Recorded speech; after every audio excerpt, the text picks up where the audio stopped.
Comenzamos nuestro encuentro número 10 sobre el Apocalipsis, una propuesta de lectura, y como les decía en el mail y recién mismo, vamos a usar hoy dos PDF.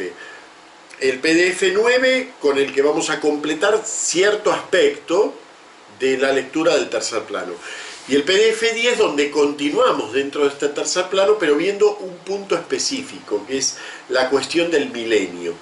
Yo les comentaba la semana pasada, me parece, si no se los comenté, se los comento ahora, que la cuestión del milenio de alguna manera adquirió como una vida propia en la historia de la interpretación del Apocalipsis.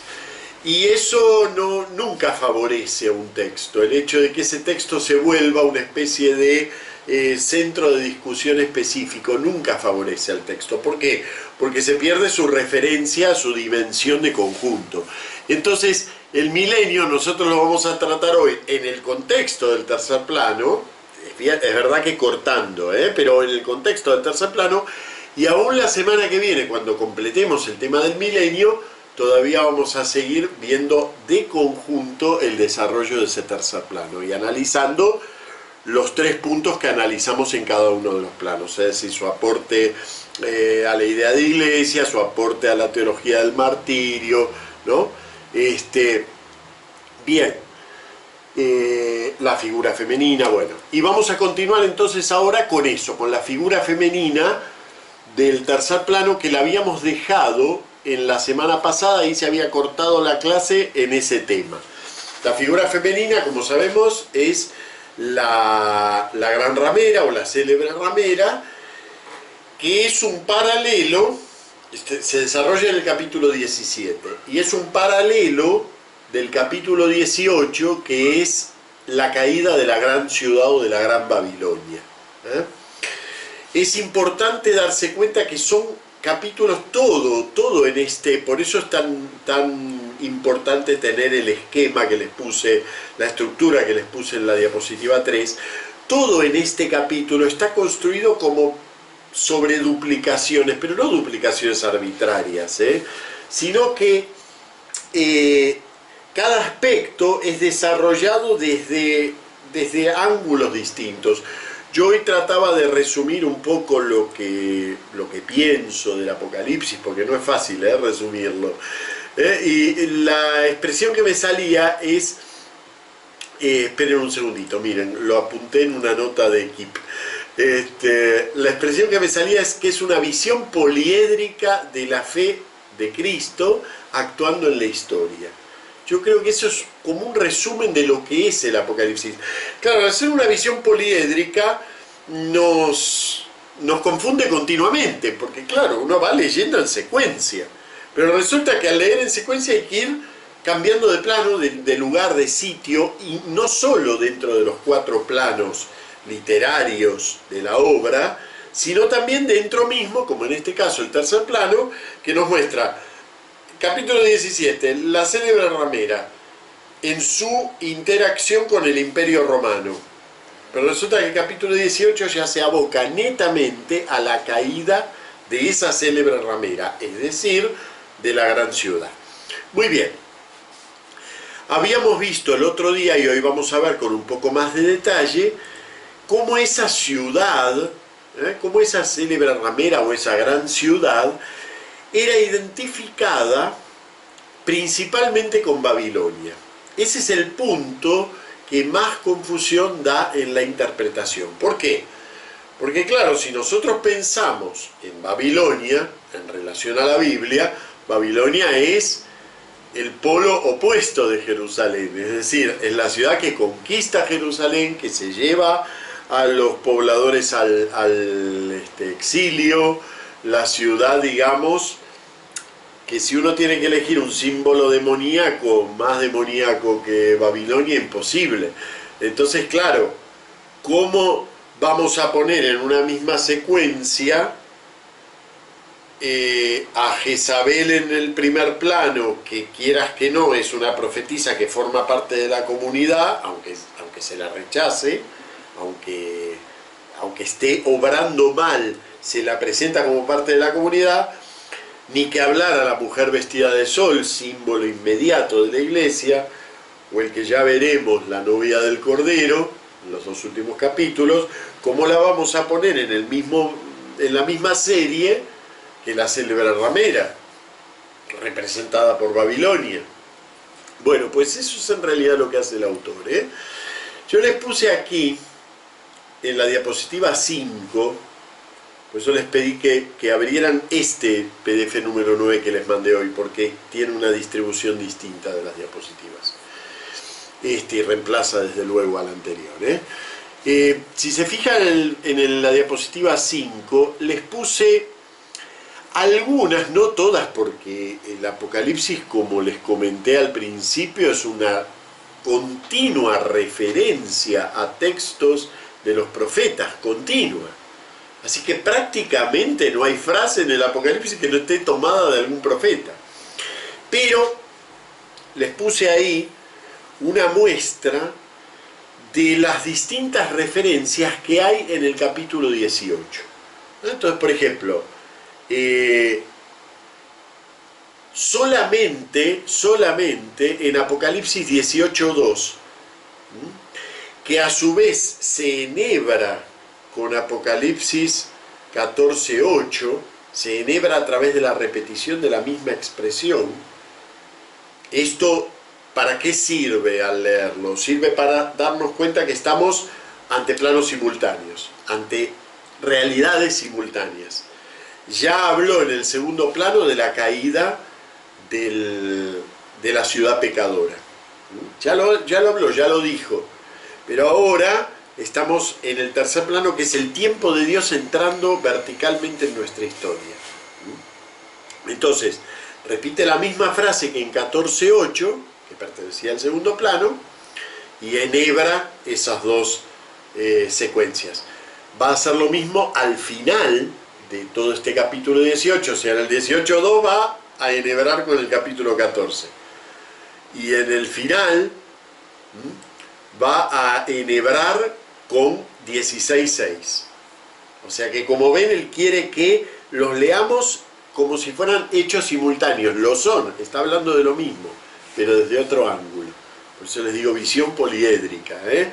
Está hablando de lo mismo, en otro ángulo.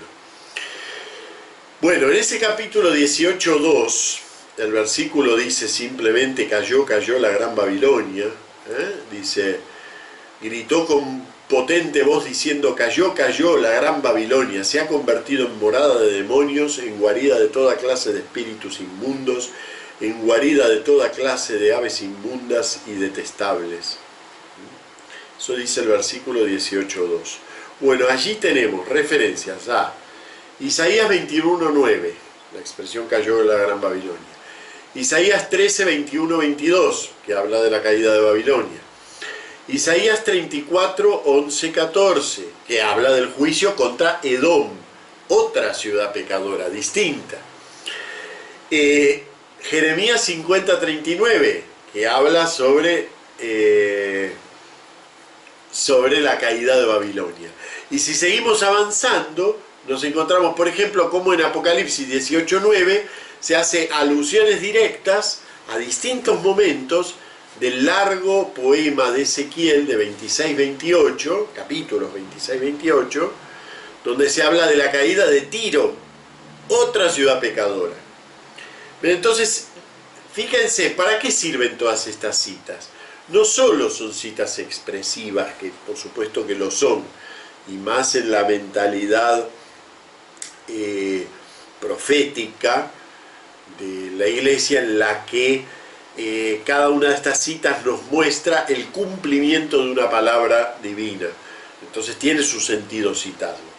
Pero además, el hecho de que vaya citando poemas en donde no queda determinada cuál es la ciudad pecadora, sino que lo son todas, nos sirve precisamente para que nos desprendamos de la imagen de que esta Babilonia de la que está hablando sea la misma Babilonia contraria a Jerusalén y que asoló a Jerusalén. ¿Por qué? Porque en realidad nos reserva una sorpresa. Cuando llega a 18, 22, 23, venía hablando caída de Babilonia, caída de Babilonia, caída de Tiro, caída de Edom, ¿sí? Y va avanzando mientras, sigue hablando de la caída. Cuando llega Apocalipsis 18, 22, 23, ya estamos sobre el final, tiene 24 versículos. Entonces la cita, que también es de Jeremías, se va a referir a Jerusalén, a la caída de Jerusalén. ¿Ven? Es como un choque que nos da, porque claro, nosotros venimos influenciados por la lectura de los profetas, decimos, bueno, pequeño rebaño, quédate ahí que todos los malvados están alrededor. Babilonia, Tiro, Edom, están todos alrededor. Y no te preocupes porque caen. Pero resulta que cuando llega al final, la que cae es la propia Jerusalén. Y de hecho, en Apocalipsis 18, 24, directamente alude a la gran ciudad que en el plano anterior se había identificado con Jerusalén. Y con una frase que claramente evoca a Jerusalén. En ella están la sangre de los mártires y la sangre de los profetas y la sangre del Señor, o sea que está hablando de Jerusalén, de eso no cabe la menor duda. Bueno, esto es lo más confuso para la interpretación, porque claro, o no se dio cuenta, obviamente en un autor así se dan cuenta que cada hilito que usa es como un bordado, y que vemos un color discordante, pero una persona que da puntadas con total precisión, entonces ya no es un color discordante, sino que nos tenemos que preguntar por qué está allí. Porque no podemos esperar un color discordante cuando vemos pinceladas, puntadas de tal precisión. Bueno, pero este es el gran punto de interpretación del personaje de la célebre ramera y de la gran ciudad. ¿Cómo puede ser una figura de iglesia, una figura de la verdadera Jerusalén, algo que está amalgamando a la verdadera Jerusalén con la Babilonia? Bueno, yo creo que precisamente eso es lo que quiere decir el autor. Y lo entendió muy bien Victorino de Petau. Fíjense, un autor antiguo, en general inclinado al alegorismo, y sin embargo realmente entendió muy bien el sentido de esa lectura, ¿no? Les pongo aquí. Perdón, Victorino de Petau no, Cesáreo de Arles. Diapositiva 6. Porque hay un cuerpo que es opuesto a la iglesia por dentro y por fuera. Es decir, los falsos cristianos en la iglesia y los herejes y paganos fuera de la iglesia. Aun cuando este cuerpo parezca estar separado en cuanto al lugar, sin embargo, en la persecución, el Espíritu realiza la unidad de la iglesia. Pero me interesa eso de, hay un cuerpo que es opuesto a la iglesia por dentro y por fuera. Es interesantísima esa mirada, porque realmente completa esta figura una realidad de la iglesia, algo que, por ejemplo, para los padres fue muy importante y que nosotros no le damos demasiada importancia, pero para los padres fue muy importante, ¿no? Cuando ellos hablaban, por ejemplo, de la iglesia como la casta meretrix, la casta prostituta. Es verdad que no sacaban la imagen de la prostituta de este capítulo, La imagen de la prostituta, para referirse a la casta meretrix, proviene de la figura de Rahab en el libro de Josué, no lo sacaban de aquí. Pero la idea en sí es una idea teológicamente muy fecunda. Bueno, la adelantó Jesús cuando él habla de que hay que dejar crecer juntos el trigo y la cizaña. De hecho, adelantó esto. Es decir, fíjense cuántas veces les insisto yo que la iglesia es un adentro sin un afuera. Bueno, en esto también es un adentro sin un afuera. Con eso, generalmente, en contextos en donde estoy hablando de la propagación de la fe, del llevar el evangelio, la figura de un adentro sin un afuera me permite expresar que la iglesia no está construida más que en aquello que va incorporando. Es la idea de que la iglesia no es una realidad, no es la empresa multinacional que te va a vender la electricidad y si no usas la electricidad como ellos quieren, te va a enseñar a usarla como ellos quieren y te va a imponer la lavadora que ellos tienen para la electricidad que ellos venden. Es un modelo empresarial, digamos, no es eso la iglesia. La iglesia, al contrario, va tomando la forma de las culturas en las que inhiere, porque precisamente es un adentro sin un afuera. Eso es lo que muchos no entienden, que creen que la iglesia es una especie de totalidad cerrada y al que no le guste que se vaya, ¿no? Eso no es la iglesia. La iglesia no es un adentro en el que al que no le guste que se vaya, porque entonces deja de existir como iglesia. La iglesia es una realidad dinámica, está en relación con un mundo con el que no se confunde, pero con el que necesariamente se mezcla.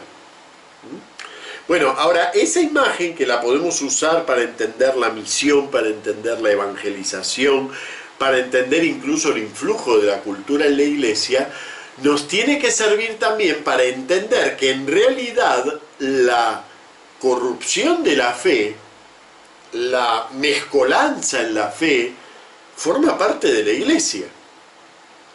A veces tenemos esta especie de tendencia cátara, de tendencia que los cátaros, digamos, dividían la iglesia en los puros y los impuros, ¿no?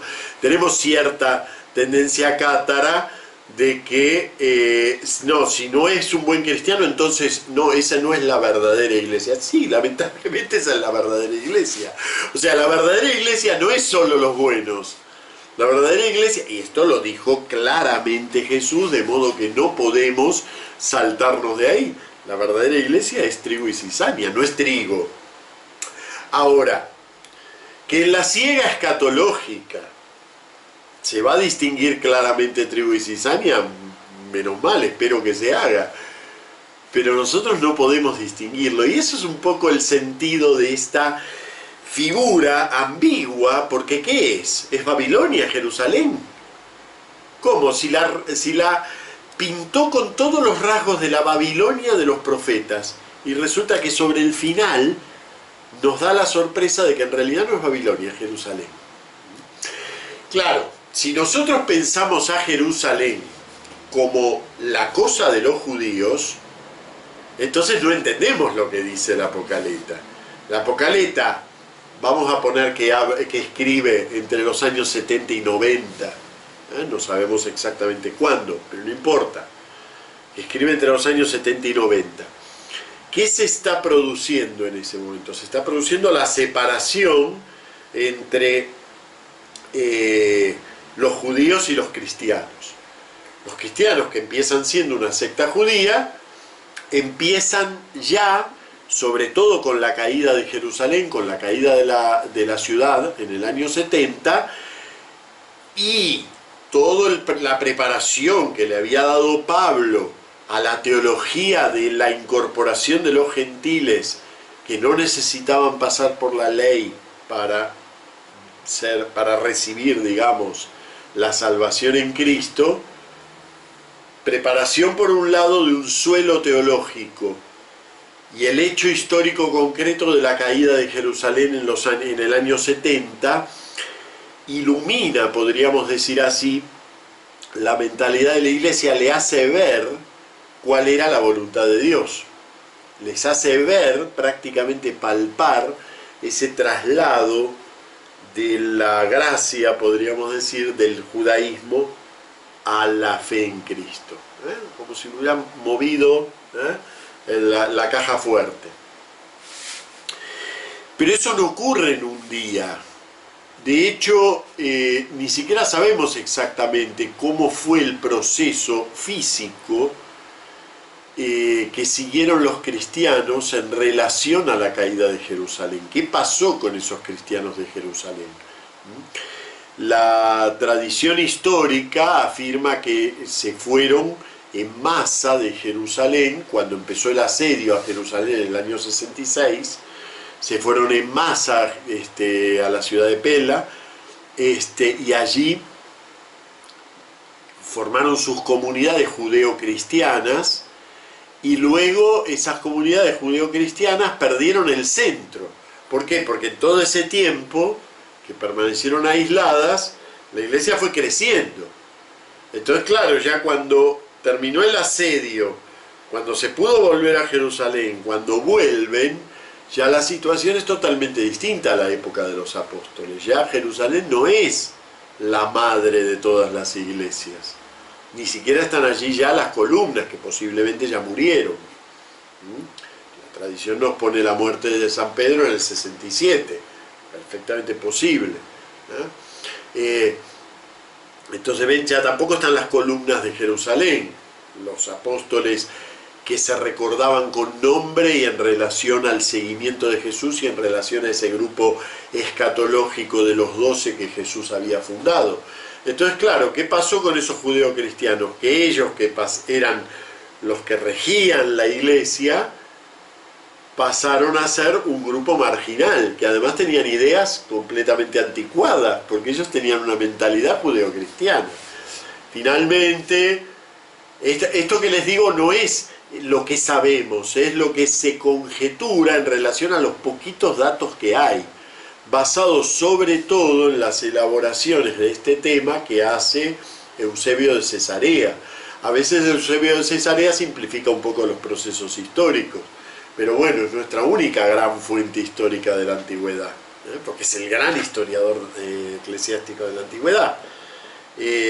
Pero claro, es del siglo IV, no quiere decir que él conoce lo que pasó, quiere decir que él, que era un tipo de mucha inquietud, se ocupó de buscar fuentes y de comentar y bueno, entonces más o menos su visión es bastante válida, pero tiene muchas lagunas. Bueno, de paso les paso el avisito que siempre que menciono a Eusebio, pasó el avisito de que leer la historia eclesiástica de Eusebio de Cesarea es una de las delicias más grandes, mientras que no creamos que es una historia en un sentido moderno, es decir, que todo lo que él dice ahí es exacta y avalado documentalmente, pero realmente es una de las delicias más grandes para un cristiano que quiere conocer los orígenes cristianos, es una de las experiencias más lindas de lectura, además es precioso leerla. Bueno, Eusebio dice que esa comunidad judeocristiana que vuelve a Jerusalén, pasado el chubasco, digamos, de la caída de Jerusalén, y acabada oficialmente la comunidad judía unificada de Jerusalén, finalmente termina convirtiéndose en una herejía cristiana, en una de las primeras grandes herejías cristianas, los ebionitas. Es decir, unos cristianos que insistían en ciertos cumplimientos legales y sobre todo en la pobreza extrema, y bueno, y terminaron convirtiéndose en una secta ya cristiana, ¿no? En una secta dentro del cristianismo herética. Y eso es más o menos en general como se plantea el panorama, pero claro, esto no ocurre en un año, Ustedes piensen que desde la expulsión de los judíos, desde la caída del templo de Jerusalén, años 70, a la expulsión total de los judíos de Jerusalén, año 135, pasan 70 años. Bueno, en esos 70 años, no todos los cristianos tienen claro que son otra cosa que los judíos. Hay un dato que siempre tenemos que tener presente, que es que a los cristianos no les convenía ser otra cosa que los judíos. Por la simple razón de que los judíos tenían el estatuto de religión lícita del Imperio Romano. Entonces, ¿a quién le iba a convenir irse? Si eso les permitía, por ejemplo, no estar obligados a darle culto al emperador. En cambio, si yo dejo de ser judío y no tengo ningún estatuto de nada, bueno, tengo que pasar a unirme a lo que pida el imperio. Porque no es que cualquier religión, en la antigüedad no existe el concepto de libertad religiosa, es un concepto estrictamente moderno, no existe el concepto de libertad religiosa. como es el refrán latino, cuius regio,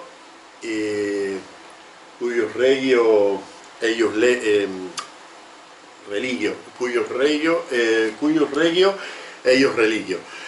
Me parece que es así, no me acuerdo. Es decir, cada uno sigue la religión del que manda, del rey.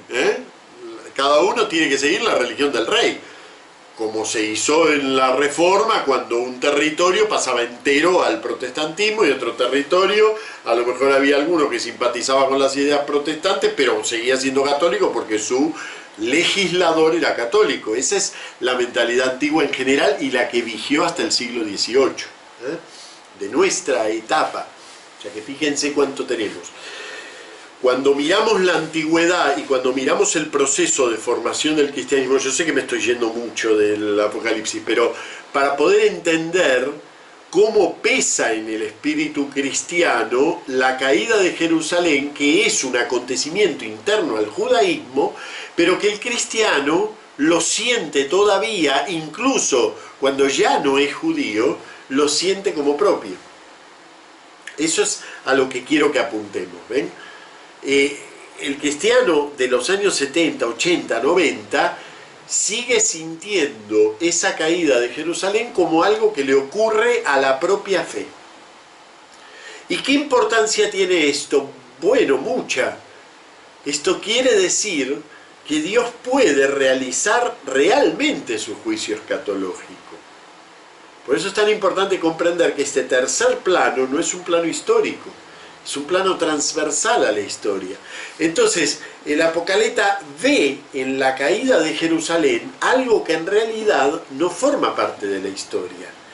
Ve esa irrupción del juicio de Dios no fuera de su iglesia, sino adentro, separando Él a aquellos que caen de aquellos que quedan.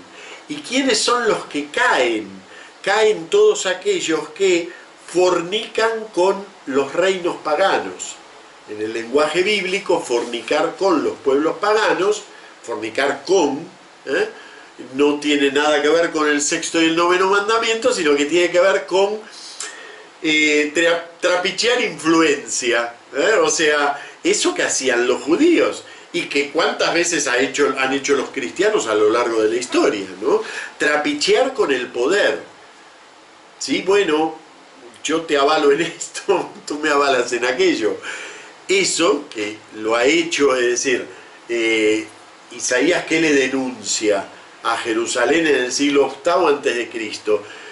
Que rezan, Dios protégenos, y cuando ven venir a un poder extranjero van y le piden a Siria, van y le piden, qué sé yo, a Damasco que los proteja, o van y le piden a Egipto que los proteja de Damasco. ¿Ven? Entonces eso quedó como, a eso lo llaman los profetas prostitución. Eso es la actitud de prostituta que denuncian los profetas. Señor, sálvame, sálvame, sálvame, pero a ver, primero voy a ver cuánto tengo en el banco, ¿no? Un poco lo que denuncia Jesús cuando dice del que acumula riquezas y cada vez más y se sienta al final y dice, bueno, ya estoy salvado, ya estoy seguro, ¿no? Ya tengo los graneros llenos. Bueno, esa es la actitud de prostitución que denuncian continuamente los profetas. Por eso, la figura que le eligen es la figura de la gran ramera. La célebre ramera es eso, es la fe trapicheando con el mundo. Bien, esa actitud mundana naturalmente forma parte del desarrollo de la iglesia, porque estas 4 mujeres son parte del desarrollo de la iglesia. Por eso los padres hablan de casta meretrix, casta prostituta. Precisamente porque no hay forma de separar la iglesia y decir, esta es la buena, esta es la mala, como suele ser la tendencia dentro de los grupos así puristas dentro de la iglesia. Siempre hay que pegar golpes en la mesa y decir, a ver, ¿quién es el bueno, quién es el malo? Pues resulta que la iglesia es casta meretrix, es decir, no hay forma de separar, pero sin que haya forma de separar, hay sí una advertencia de que eso se da en el seno de nuestra fe. Y el modelo para eso es el judaísmo del siglo I. Es un modelo, no quiere decir que este plano se cumple en el siglo I, no. Porque este plano es transversal, es continuo en la historia. A veces vemos esos grupos eclesiales, tipo los lefebristas, ¿no? Que, claro, se presentan como tan religiosos y tan llenos de las formas tradicionales, ¿no? Y realmente atraen a gente, me dicen, claro, esto es una religión pura, esto es una religión que no está mezclada con el mundo, que no es mundana. Bueno, a veces esos grupos son mucho más mundanos, precisamente porque han pactado signos de poder para la propia fe. Una fe cuyo objetivo es despojarse lo más posible del poder frente a Dios. Entonces, ven, la mundanidad no está solo en tomarse una cerveza con el ateo del barrio. Eso no es mundanidad necesariamente, puede serlo, claro, también. A veces pensamos que mundanidad es que el cura no quiere usar clergy. Pero resulta que un cura que usa clergy también puede en ese mismo gesto ser mundano. Cuando usa el clergy, por ejemplo, como signo de poder. Porque entonces se mete en el entramado del poder mundano.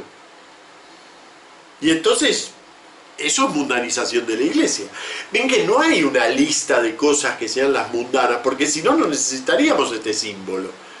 Si no, necesitaríamos un catálogo de las cosas que eclesialmente están bien y las hacemos y ya está.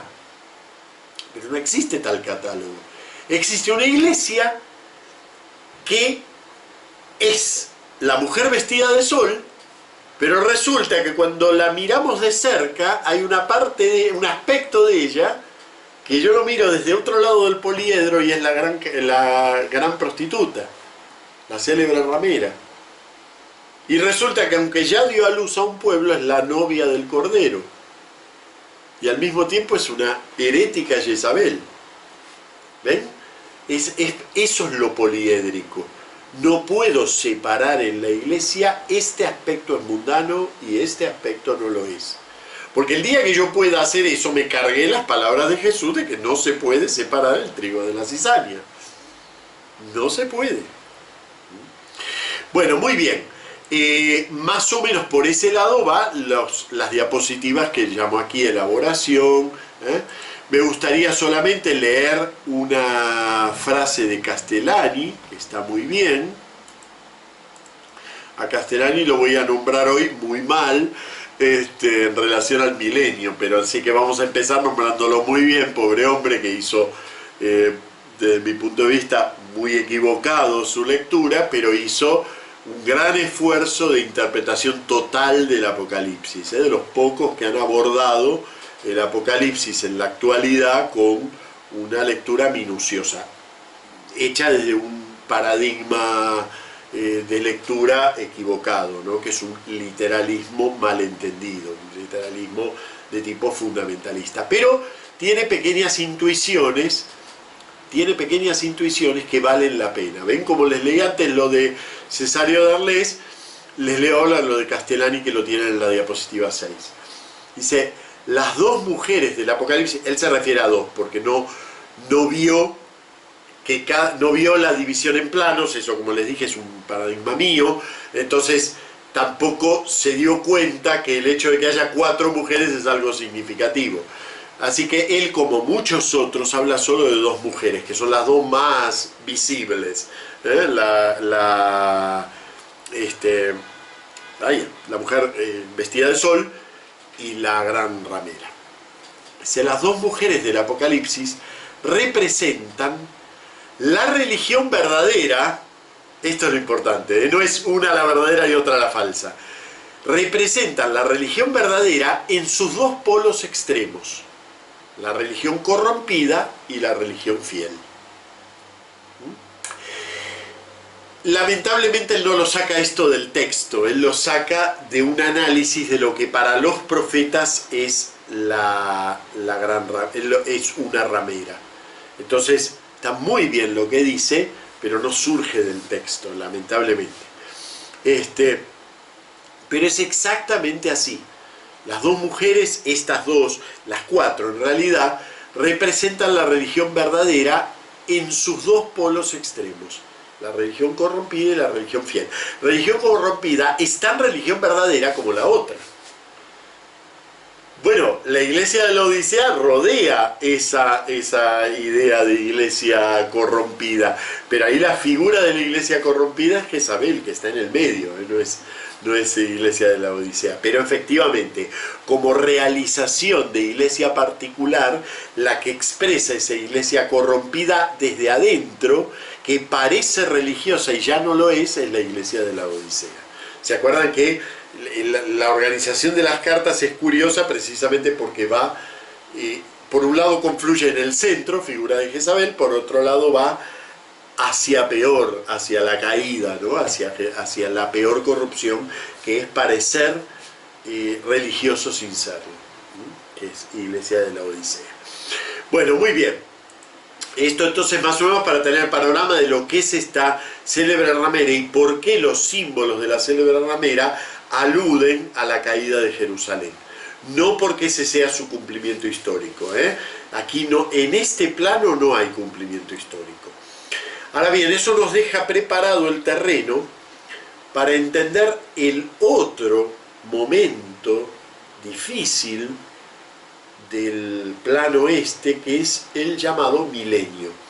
Salteo por sobre la liturgia en el cielo, no porque no sea importante el capítulo 19, y de hecho el capítulo 19, si se atienen al esquema que les di, el capítulo 19 tiene dos paralelos con el capítulo 20, fíjense en la diapositiva 3 que están unidos como con una llave, la visión del caballo blanco con la visión del reino milenario y la batalla y banquete escatológico con la batalla escatológica.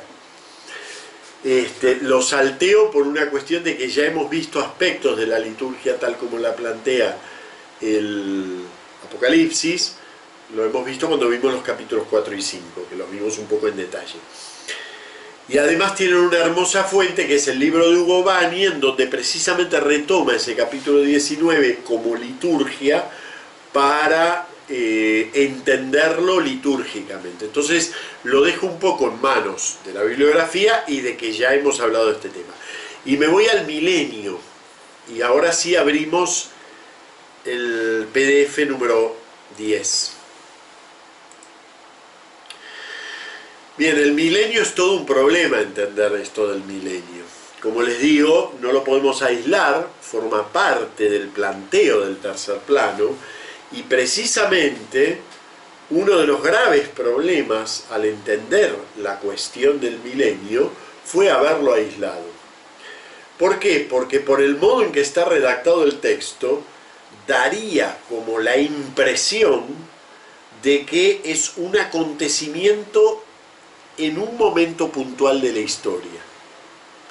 En cambio, cuando nosotros sabemos que esto forma parte del tercer plano y que el tercer plano es transversal a la historia, la corta en secante a lo largo de todo su desarrollo temporal, entonces en realidad el milenio no es un acontecimiento fenoménico, puntual, tal año empieza el milenio. Pero claro, eso hay que verlo en el conjunto de la interpretación total del Apocalipsis. Vamos a empezar por leer el texto, ¿sí? Los 10 primeros versículos, para saber de qué hablamos. Lo tienen en la diapositiva 4, y luego ya nos vamos aproximando. Ustedes fíjense que el título de este PDF es El Milenio 1, porque necesariamente hay un milenio 2, ¿no? Es decir, necesitamos un milenio 2. Hoy nos vamos a ir situando en la idea del milenio. ¿Qué es el milenio? Porque además el milenio es algo que excede al planteo apocalíptico. El milenio lo encontramos en la literatura apócrifa, lo encontramos en algunos padres de la Iglesia, lo encontramos en la filosofía posterior, lo encontramos en cierta rama exegético-mística de mucha importancia en el medioevo, en particular la obra de Joaquín de Fiore, lo encontramos en la modernidad, ha renacido el milenarismo, tanto en una vertiente secular como es el nazismo y el marxismo, como en la vertiente religiosa específicamente milenarista, nacida en Chile hacia inicios del siglo XIX, ¿sí? Y que ayudó en parte a la constitución de los movimientos independentistas. O sea que fíjense, es un pulpo, tiene ramificaciones por todos lados. Bueno, así que vamos a leer el texto del milenio, después vemos todo esto. El texto dice así: luego vi un ángel que bajaba. Esto es continuidad de lo que estábamos viendo de la ciudad. Cayó la ciudad, cayó Babilonia, el humo se eleva, sale el jinete a vencer, vence a todos los malvados y encadenan.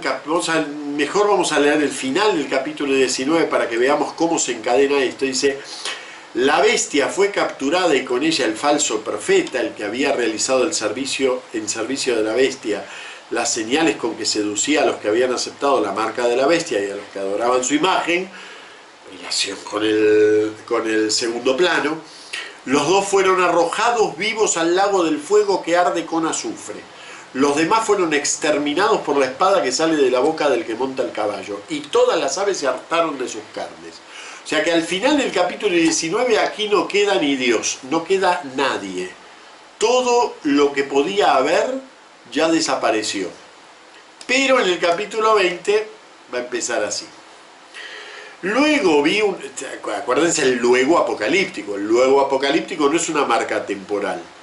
Luego es, cambiamos un poliedro que son muchas caras, ¿no? Cambiamos de cara. Movemos un poquito y cambiamos de cara. Luego vi a un ángel que bajaba del cielo y tenía en su mano las llaves del abismo y una gran cadena. Dominó al dragón, la serpiente antigua, que es el diablo y Satanás, y lo encadenó por 1000 años. Fíjense aquí cómo funciona la tipología perfectamente, ¿ven? Aquí podemos, con esa cadena, se la pone alrededor de toda la simbólica del mal del resto de la Biblia. Dragón, serpiente antigua, Génesis, diablo, Satanás. Todo eso lo unimos con la misma cadena y lo encadenó por 1000 años. Pero ¿cómo? ¿No lo había encadenado recién al final del capítulo 19? Sí, esto es paralelo. Lo arrojó al abismo, es decir, hace lo mismo, como ven, ¿no? Lo arrojó al abismo, lo encerró y puso encima los sellos para que no seduzca más a las naciones hasta que se cumplan los 1000 años. Después tiene que ser soltado por poco tiempo. Luego vi unos tronos y se sentaron en ellos. Bien, entonces aquí está lleno de marcas temporales. Luego vi. Después tiene que ser y luego vi. Bueno, ninguna de esas marcas es temporal. Cuidado con eso, ninguna de esas marcas es temporal. Son marcas del poliedro. Paso de cara, de plano, de ángulo de mira. Y precisamente lo que más problema causa aquí es ese luego tiene que ser soltado por poco tiempo. Eso es lo que ha generado el gran error de lectura que es el milenarismo religioso. Luego vi unos tronos y se sentaron en ellos y se les dio poder de juzgar, y vi a las almas de todos los que fueron decapitados por el testimonio de Jesús, los mártires, ¿Se acuerdan lo de la idea del martirio, cómo se va constituyendo a lo largo del Apocalipsis, ¿no? Y la palabra de Dios, y a todos los que no adoraron a la bestia ni a su imagen y no aceptaron la marca en su frente o en su mano, revivieron y reinaron con Cristo 1000 años. Los demás muertos, a ver, tenemos 1000 años en donde están reinando con Cristo unos que han vivido, han revivido, ya han llegado a la resurrección. Los demás muertos no revivieron hasta que se acabaron los 1000 años. Es la primera resurrección. Dichoso y santo el que participa en la primera resurrección. La segunda muerte no tiene poder sobre él, sino que serán sacerdotes de Dios y de Cristo y reinarán con él 1000 años. Cuando se terminen los 1000 años, marca temporal, Satanás será soltado de su prisión y saldrá a seducir a las naciones de los 4 extremos de la tierra, a Gog y a Magog, y a reunirlos para la guerra, numerosos como las arenas del mar. Subieron por toda la anchura de la tierra y cercaron el campamento de los santos y de la ciudad amada. Pero el fuego bajó del cielo y los devoró. Y el diablo, su seductor, fue arrojado al lago de fuego y azufre, donde están también la bestia y el falso profeta, capítulo 19, y serán atormentados día y noche por los siglos de los siglos. Esa es la visión del milenio. Como ven, lleno de marcas temporales confusas. Entonces vamos a empezar a desbrozar un poco qué es esto del milenio. Es un tema realmente difícil. ¿Por qué? Por las ramificaciones que ha tenido, porque lo abordan los padres de la Iglesia y de alguna manera lo aceptan, y por lo tanto, claro, la Iglesia no puede decretar que el milenarismo es una herejía, porque no puede arrojar a los leones de la herejía a un San Ireneo o un San Justino. No puede decir, no, pero todo eso, pero no puede enseñarse el milenarismo. Entonces, bueno, yo les pongo aquí algo que a mí me parece importante.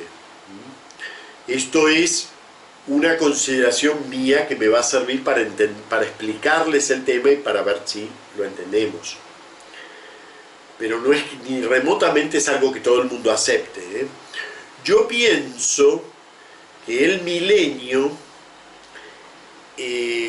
así como otros aspectos, el milenio es una forma de nuestro espíritu. Es decir, así como forma en un sentido, a ver, ¿cómo podría decirles? Como un esquema de nuestro espíritu. Por ejemplo, antes de que nadie nos enseñe a buscar a Dios o a hablar de Dios, nosotros ya estamos como preparados para Dios. Decimos que San Agustín va a decir esa maravilla de que nos hiciste, Señor, para ti, nuestra alma está inquieta hasta que descanse en ti. Entonces, incluso alguien que se haya criado en la selva y que nunca haya oído hablar de Dios, va a tener ese gusanillo, decimos nosotros. Bueno, eso filosóficamente es una forma vacía. Vacía porque no es temático. Vacía porque a lo mejor simplemente esa persona se topa en la vida con una predicación en la plaza de un testigo de Jehová con un megáfono y dice, esto es lo que yo estaba buscando. Y adhiere, pero no porque lo convenció el mensaje, sino porque entró ese contenido a la forma. ¿Ven? Y a lo mejor tuvo mala suerte, o le toca a un predicador un poco más serio y entra otro contenido, por eso hay que predicar mucho para que justo el que está con la forma vacía le entre y lo llene. Estoy simplificando mucho un grave problema, ¿no? Una grave cuestión que es entender de dónde vienen nuestras ideas universales. Pero básicamente les diría que nuestro espíritu tiene formas, esquemas de precomprensión. Sí, claro, la mente, eso que, bueno, distintos autores han tematizado de maneras distintas. Lo pueden leer en Kant de una manera y lo pueden leer en Jung, hablando de los arquetipos, de otra manera. Y ustedes dirán, ¿qué tiene que ver Kant con Jung? Nada, pero han tenido esa misma intuición. La idea de que nuestro espíritu tiene formas concebidas, pero que no son conceptos, no son contenidos, son espacios de comprensión. Entonces de repente esos espacios de comprensión innatos, esos espacios de comprensión innatos forman parte de nuestra estructura, de una estructura que yo prefiero llamar simbólica. Por eso es una pobreza cuando la comprensión supuestamente intelectual del hombre llegó a la conclusión de que el hombre, con Aristóteles, de que el hombre cuando nace es una tabla vacía y que se va escribiendo en ella. Eso nos da toda una forma de entender la educación muy negativa, porque entendemos que le vamos llenando de cosas, cuando en realidad lo que hacemos al educar es colmar expectativas, que es distinto. Es distinto que escribir en una tabla vacía. Colmamos expectativas y se produce o no se produce ese encuentro entre la forma a búsqueda de su contenido y el contenido, que es lo que ofrecemos, ¿sí?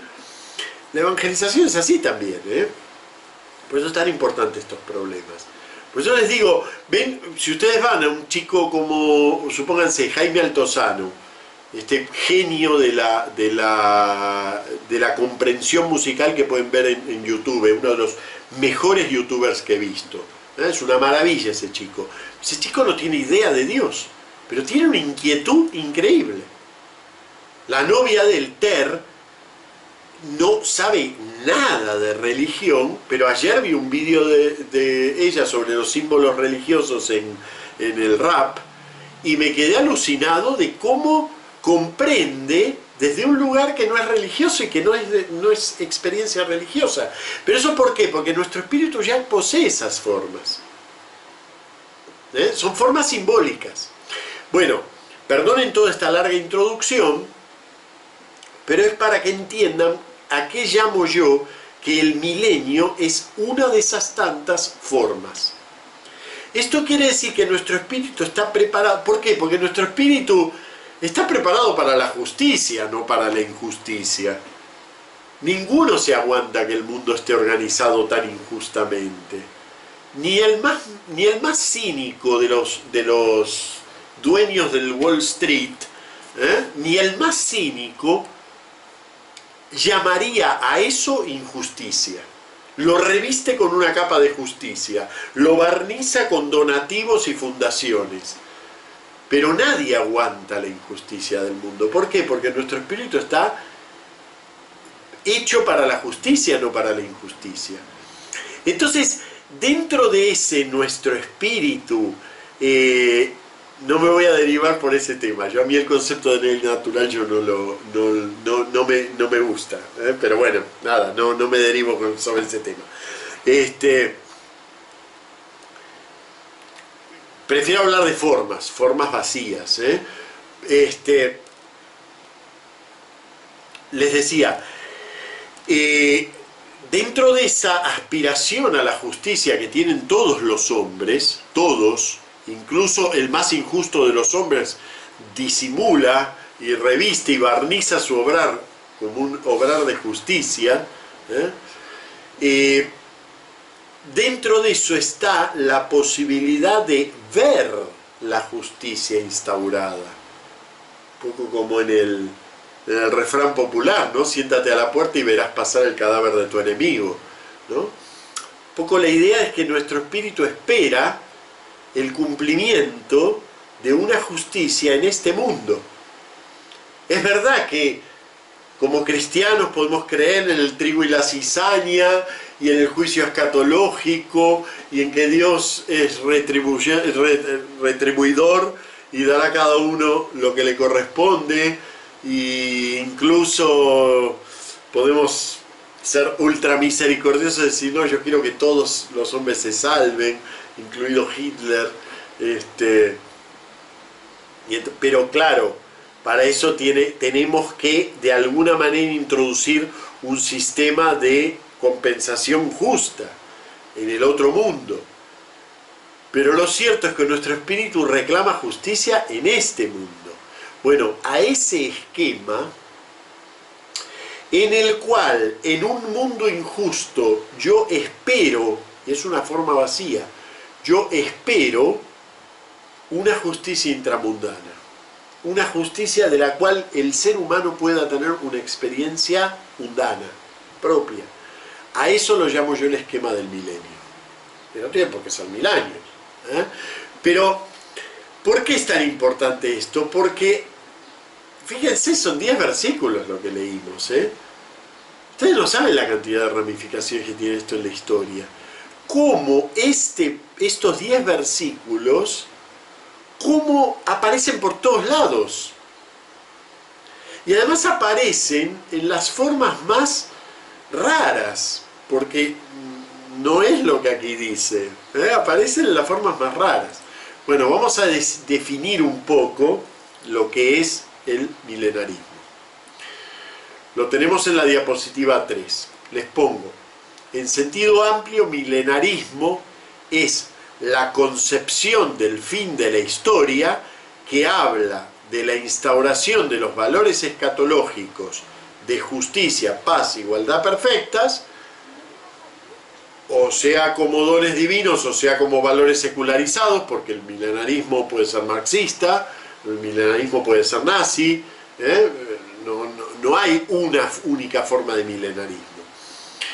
Bueno, en nuestra historia corriente, sin un corte entre la historia humana y el nuevo eón. Eso es lo que caracteriza al milenarismo. Que no hay un corte, que es intramundano. Son los valores escatológicos, pero es intramundano. La fraternidad universal de la Revolución Francesa. ¿Ven? Eso es en sentido amplio. Entonces, uno puede decir que el marxismo es un movimiento milenarista. Puede decir que el nazismo es un movimiento milenarista, en un sentido amplio. Ahora, en un sentido estricto, el milenarismo afirma que antes de la instauración del reino trascendente de Dios, es decir, la resurrección, el nuevo eón, el octavo día de la creación, también se lo ha llamado, 1000 maneras, el reino venidero, como lo quieran llamar. Antes de eso, habrá un periodo de paz y prosperidad perfecta, cuya duración simbólica es 1000 años, es decir, un tiempo largo, antes de la conflagración final que da paso a la salvación definitiva, es decir, lo que leímos recién en Apocalipsis. Bien, a esto se suma que habitualmente en ese periodo de 1000 años tiene lugar el goce de bienes ilimitados, una tierra perfecta que da sus frutos, Y por supuesto termina esto dando lugar a fantasías a veces totalmente grotescas, como un poco pasa en la predicación popular del Islam, ¿no? Que miren qué efectividad que tiene esa predicación, Porque una persona puede llegar a autoinmolarse para gozar de las no sé cuántas vírgenes que va a tener en el otro mundo, ¿no? Entonces, la cuestión suele dar lugar a todo tipo de fantasías, de lo más grotescas y materialistas sobre la vida de esos salvados. Muy bien, ya hablamos de la forma, que es para mí algo muy importante. Y ahora vamos a ver cómo aparece el milenarismo en escritos que no son de la Biblia, pero que son parabíblicos. No pongo aquí apócrifos, un poco primero por el tinte negativo que tiene la palabra apócrifo, y además porque no me interesa aquí que se presenten o no como revelación, sino simplemente en esa literatura que le hace de forma al Apocalipsis cómo se presenta el tema del milenio. Y esto es algo muy importante, diapositiva 6, ¿no? Y esto es algo muy importante a tener en cuenta. Los profetas antiguos, Jeremías, Ezequiel, Isaías, los grandes, los pequeños tampoco, no conocieron ninguna esperanza de ultratumba. La Biblia en su Antiguo Testamento, salvando unas pocas afirmaciones dentro de los libros de origen griego, es decir, los deuterocanónicos, y tampoco en todos ellos, la Biblia no, en el Antiguo Testamento, no conoce la esperanza de ultratumba. Eso es algo fundamental a tener en cuenta. La esperanza de ultratumba, la idea de una vida después de la muerte, de una resurrección de los muertos, es una esperanza nacida en el contacto con el mundo griego y madurada en el periodo intertestamentario, o sea, en el periodo en que no hay revelación bíblica, y recogida por el Nuevo Testamento y por otros movimientos, como el de Qumran, recogida por otros movimientos, ¿sí? Pero es algo que corresponde a la época del Nuevo Testamento. Esto es muy importante, porque, no, por ejemplo, no podríamos entender el tono de muchos salmos que realmente cuando hablan de la muerte hablan de un final total. Y uno dice, pero ¿y dónde está aquí la esperanza cristiana? Bueno, es que no es esperanza cristiana. Son salmos, es Antiguo Testamento. Por lo tanto, el reinado de Dios, si iba a ocurrir, tenía que verificarse en esta historia. No puede verificarse, es decir, eso no quiere decir que carezcan de imaginación, de la imaginación profusa que tenemos nosotros y no sean capaces de gozar de una realización futura que ellos no van a ver en su experiencia mundana. Sí, también nosotros nos congratulamos del reino venidero y ellos se congratulaban de la continuidad de la dinastía de David, por ejemplo. Y uno dice, bueno, pero ¿les satisfacía eso? Y sí, bueno, y a ti te satisface pensar que los muertos van al otro barrio. Y bueno, y el griego se sentía feliz de que pudiera pagarle al barquero y cruzar el río y no perderse en él, ¿no? Es decir que es difícil entender, racionalmente no entendemos la constitución de la esperanza humana, humana me refiero aquí, no me refiero aquí a la esperanza como la estamos elaborando en Carta a los Hebreos, que es la esperanza teologal, la esperanza como respuesta de Dios a nuestra forma espiritual de la esperanza. Es muy difícil de entender racionalmente cómo se constituye la esperanza humana, pero no responde a los esquemas racionales de expectativa-cumplimiento. Las expectativas pueden estar muy desfasadas de los cumplimientos y uno no sentirse desesperanzado por eso. Por eso hay que tener cuidado cuando uno juzga el mundo moderno, ¿no? Y dice, lo que pasa es que sin una esperanza en otra vida, ¿cómo se puede vivir? Pues miren, nuestra fe vivió 2 milenios sin esperanza en otra vida y podía vivir. Bueno, pues se puede, no es nuestra forma y además nosotros realmente tenemos una esperanza para ofrecer y tenemos una esperanza concreta para contemplar, pero no es del todo cierto que no se puede vivir sin una esperanza de ultratumba. Bien, de ahí van surgiendo las distintas expectativas dentro del Antiguo Testamento, las distintas expectativas mesiánicas. ¿Qué relación tiene el mesianismo con esta ausencia de una esperanza de ultratumba? El mesianismo es una respuesta práctica a la falta de una esperanza de ultratumba. Indica que en algún momento de este mundo se corrige la injusticia, por ejemplo, se corrige esa línea hacia la muerte que parece inundarlo todo, ¿no? Esa línea hacia la injusticia, hacia la caducidad más que a la muerte. El mesianismo no es como nosotros lo imaginamos. En el judaísmo nosotros nos imaginamos que todos esperaban al Mesías. ¿Y cómo no se dieron cuenta que Jesús era el Mesías? Y todos lo estaban esperando. El mesianismo es nuevamente, aprovechando que hoy expliqué esto de las formas, el mesianismo es una forma. Por lo tanto tiene multiplicidad de contenidos, hay muchos modos de mesianismo, muchos contenidos para la misma expectativa. Y no solo los contenidos que le da la Biblia, ¿eh? La Biblia es muy variada en su mesianismo, es verdad. Pero ninguno es el mesianismo oficial de la religión bíblica, ¿eh? Ninguno. No había un mesianismo oficial. No es que todos esperaban un heredero de David. Hacía 3 siglos que Israel en realidad había tirado la toalla de la dinastía davídica, ¿eh? Así que no es que todos esperaban un Mesías davídico.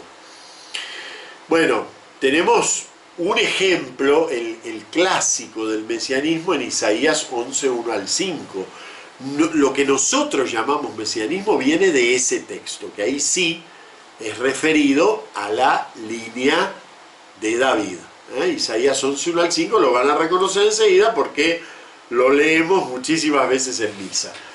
Saldrá un vástago del tronco de Jesé, un retoño de sus raíces brotará, reposará sobre él el espíritu de Yahvé, espíritu de sabiduría e inteligencia, espíritu de consejo y fortaleza, espíritu de ciencia y de temor del Señor. Le inspirará el temor de Yahvé, no juzgará por las apariencias, no sentenciará de oídas, juzgará con justicia a los débiles, sentenciará con rectitud a los pobres de la tierra, herirá al hombre cruel con la vara de su boca, con el soplo de sus labios matará al malvado. En la justicia será el ceñidor de su cintura, la verdad el cinturón de sus flancos. Bueno, y continúa además precioso con toda esa visión del lobo y el cordero paciendo juntos. En fin, es un texto eminentemente mesiánico, que además dentro de nuestra fe se ha acentuado su aspecto más mesiánico y es como una expresión clásica, pero no es el único ni mucho menos, ¿eh? Aquí les pongo otras expresiones mesiánicas en la Biblia de otras formas de mesianismo, por ejemplo 49, 8 al 12, por ejemplo Números 24, 17, esos dos son mesianismos reales, es decir, que anuncian la venida de un rey. Zacarías 3, que es un mesianismo de tipo sacerdotal, anuncia la venida de un sacerdote perfecto. Zacarías 6, 9 al 14, texto especialmente importante como trasfondo de algunos símbolos del Apocalipsis, en donde se anuncia la venida de 2 Mesías, de 2 ungidos. Real y sacerdotal conjuga las 2 expectativas. Deuteronomio 18, 15 y 18, que es un Mesías profético, es decir, es la venida del profeta escatológico. Malaquías 3, 23, el gran texto del Mesías profético, ¿no? El retorno de Elías, el texto que usa el Nuevo Testamento para interpretar la función de Juan el Bautista.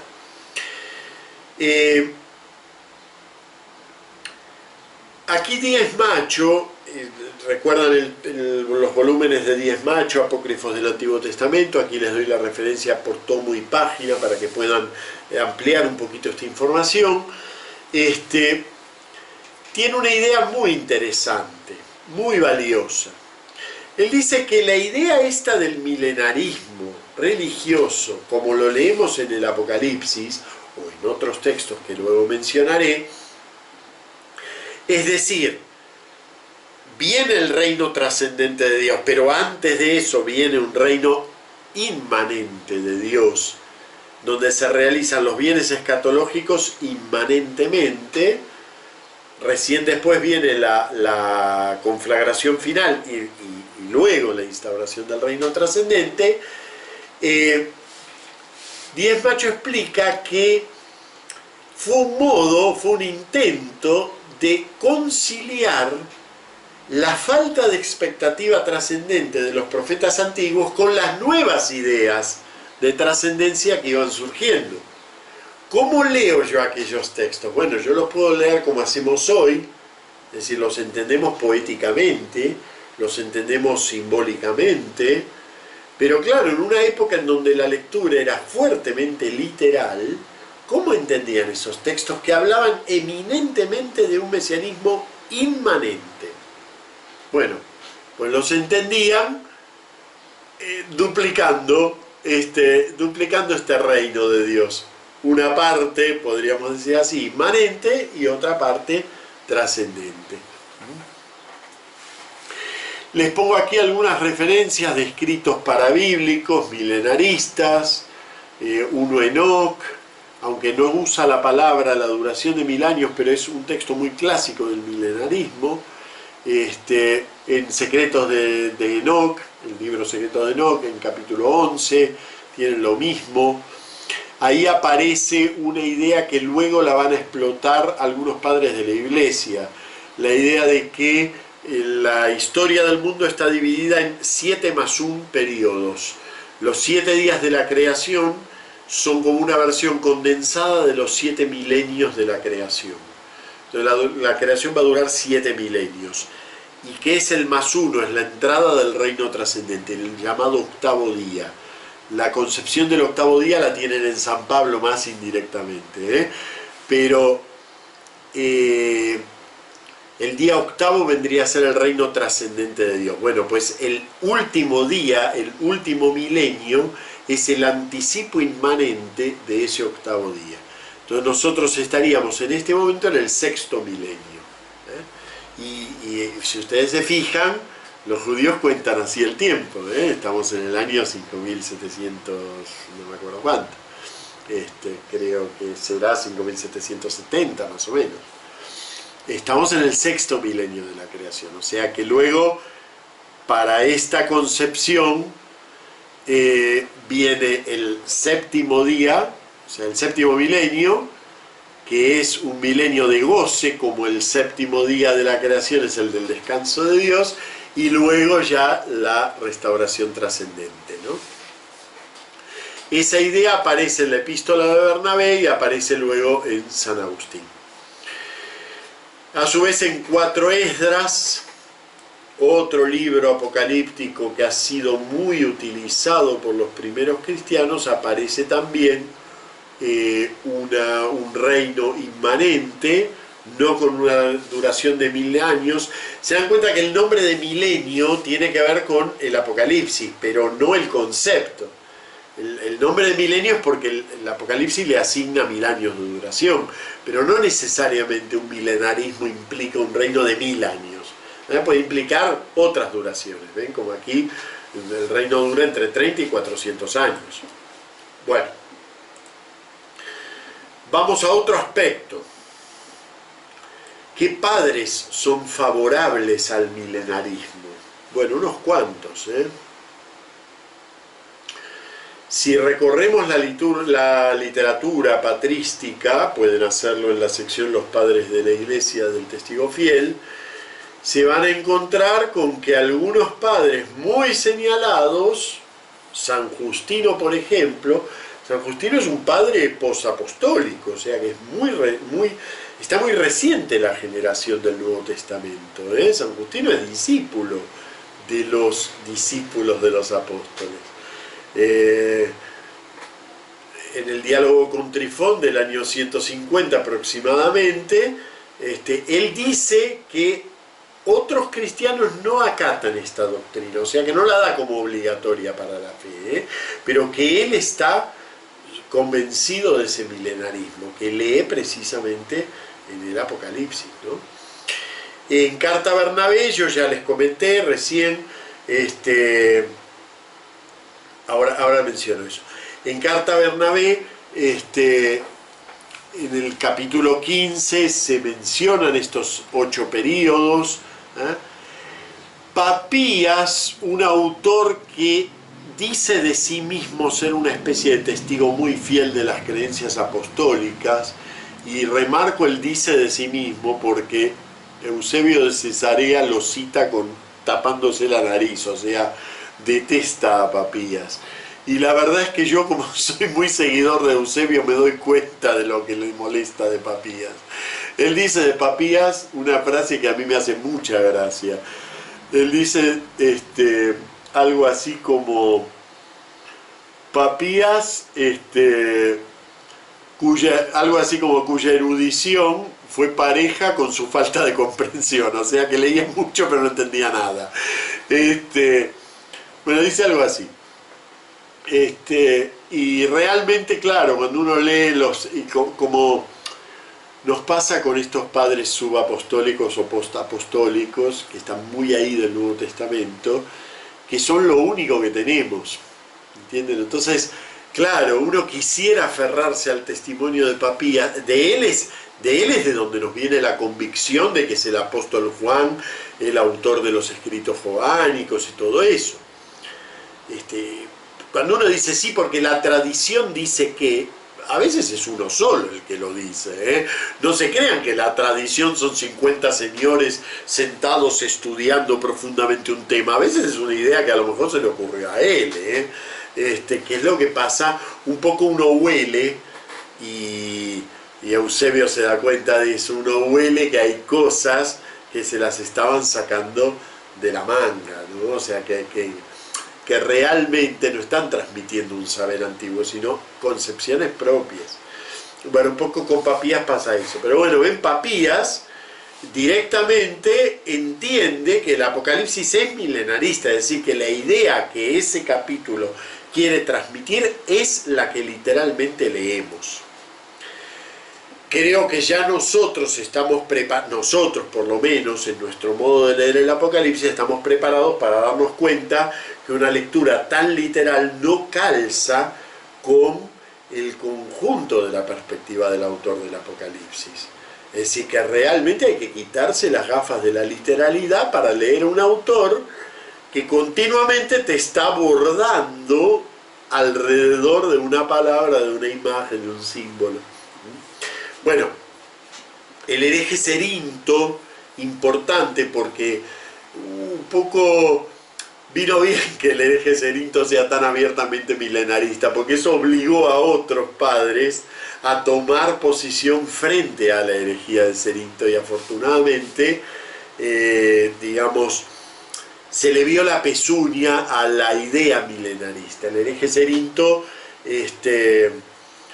es el fundador de lo que llamamos el milenarismo carnal, ¿no? Es decir, la interpretación puramente literal de ese milenio, incluyendo unos goces ahí muy deleitosos. Bueno, algunos otros padres milenaristas: Ireneo, Tertuliano y los montanistas, San Hipólito Romano, Metodio de Olimpo, Apolinar de la Odisea, Lactancio, Victorino de Petau. Victorino de Petau se dice que es milenarista, pero en su escrito, en el escrito que ustedes pueden leer, yo se lo pasé, me parece, o lo está en la biblioteca de TF, que es tan importante porque es la primera gran interpretación sistemática del Apocalipsis. Bueno, pues ahí no se encuentra en la idea milenarista, ¿no? O sea que nos guiamos por algunos testimonios que dicen que. Y después San Agustín joven, es muy curioso, aquí les pongo el sermón si quieren leerlo, ¿no? Van a las obras de San Agustín, como saben están todas en línea, van a las obras de San Agustín y buscan el sermón 258 y los sermones que están relacionados con él, y se encuentran con una expresión milenarista clásica, un goce terreno. Es muy curioso, él mismo se retracta de esa idea. Él mismo se retracta de esa idea. Y ahora vamos a al otro aspecto, los padres opositores al milenarismo. El gran opositor al milenarismo ya en el siglo II, que vio claro que el milenarismo implicaba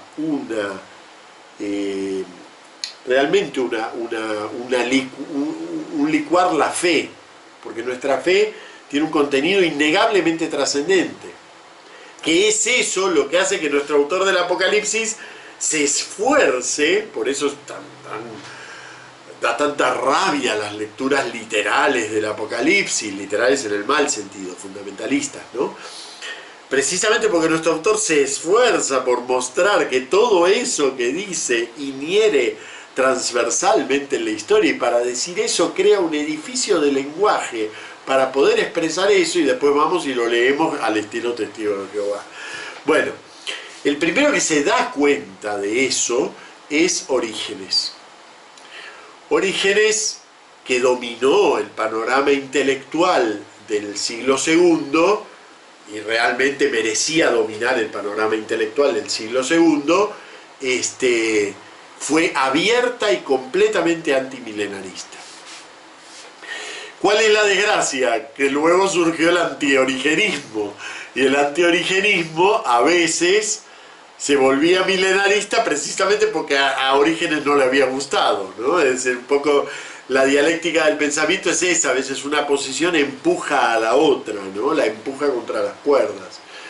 Y sin embargo, por ejemplo, San Jerónimo, que es antiorigenista en una de sus ramas, digamos, en una de sus evoluciones, sin embargo, rechazó la lectura milenarista, la rechazó del Apocalipsis. Y San Agustín, y aquí les pongo la referencia, Ciudad de Dios, capítulo 20, libro 20, capítulo 7. Hoy justamente estuve releyendo este capítulo, es siempre precioso leer la Ciudad de Dios de San Agustín. Él se retracta explícitamente, dice, yo mismo sostuve esta postura.